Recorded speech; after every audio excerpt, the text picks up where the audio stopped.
Argentina ও মিশরের মধ্যকার শেষ ১৬ রুদ্ধশ্বাস লড়াইয়ে মাঠের ফুটবলকে ছাপিয়ে এখন আলোচনার তুঙ্গে রেফারি ফ্রান্সোয়া লেতেক্সিয়ে। লেতেক্সিয়ে যে এবারই প্রথম রেফারিং নিয়ে বিতর্ক জন্ম দিয়েছিলেন তা কিন্তু নয়। তার ক্যারিয়ারে প্রথম বড় ধরনের বিতর্ক সিদ্ধান্ত ছিল ২০২২ সালে ফার্সি লিগের নিস বনাম নাতের একটি ম্যাচে।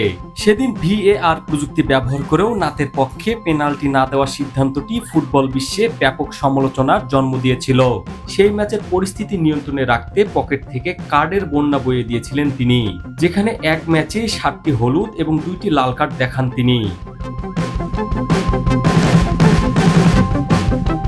চলতি বিশ্বকাপের আসরে আর্জেন্টিনা মিশর ম্যাচে মাঠে নামার আগে আরও ২টি ম্যাচ পরিচালনা করেছিলেন লেতেক্সিয়ে। সেই ২ ম্যাচে তিনি মোট ৮টি হলুদ কার্ড দেখালেও কোনো পেনাল্টি বা লাল কার্ডের সিদ্ধান্ত নেননি।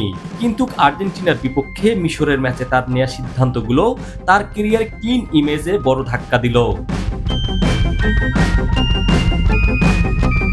আর্জেন্টিনার তৃতীয় গোলের ঠিক আগে মিশরের ২টি নিশ্চিত পেনাল্টির দাবি নাকচ করে দেয়া এবং ভিআর নিয়ে রহস্যজনক ভূমিকার পর ম্যাচ জুড়ে ফুটছে মিশর শিবিরে। ম্যাচ শেষে মিশরের কোচ ও খেলোয়াড়রা এই পরাজয়ের জন্য সরাসরি আঙ্গুল তুলেছেন রেফারির দিকে। তবে এই আসরে আর্জেন্টিনা মিশরের ম্যাচে বিতর্ক ছড়ালেও বিশ্ব ফুটবলে তিনি অত্যন্ত পরিচিত এবং ওয়েফার অন্যতম হাই প্রোফাইল রেফারি। এছাড়াও ২০২৫ সালে ফিফা ক্লাব বিশ্বকাপের সেমিফাইনালেও বাঁশি হাতে দেখা গেছে ৩৬ বছর বয়সী এই রেফারিকে। ১৯৮৯ সালে ফ্রান্সের বোটানিতে জন্ম নেওয়া ফ্রান্সোয়া লেতেক্সিয়ে পেশাদার রেফারিংয়ে আসেন বেশ তরুণ বয়সেই। ২০১৬ সালে ফার্সি লিগ ১ ম্যাচ পরিচালনার মাধ্যমে শীর্ষ স্তরে তার যাত্রা শুরু হয়। এরপর ২০১৭ সালে মাত্র ২৮ বছর বয়সে ফিফার আন্তর্জাতিক রেফারি হিসেবে স্বীকৃতি পান তিনি।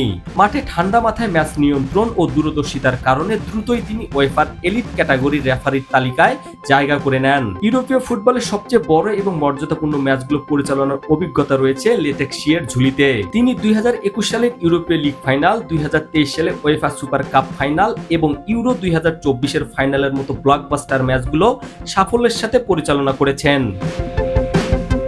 News desk, Madhukar news.